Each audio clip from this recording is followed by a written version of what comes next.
4 acres of land off a laird. The laird's own and control everything here in Scotland, by the way, tyrannical dictators. And you'd have also rented a building like this.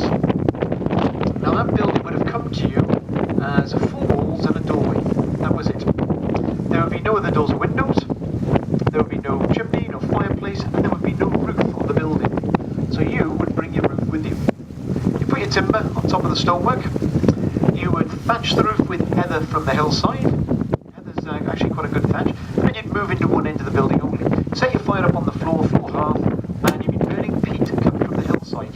Now the fire was kept going 24 hours a day. It was not allowed to go out. So you were having to cut and stack and restack and dry and carry 18,000 blocks of peat a year. Cutting area back here to the croft. Huge amount of work. And of course, no chimney meant all the smoke gathered in the roof.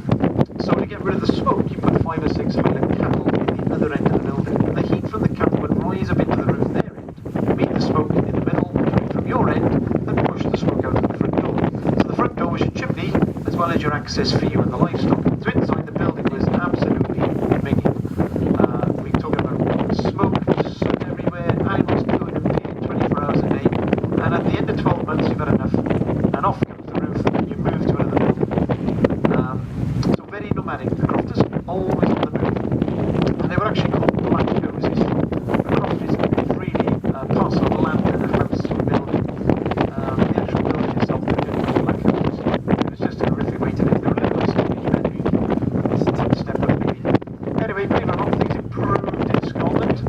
And come the 1880s, the Lairds finally realised they had to start building decent accommodation for their people to live.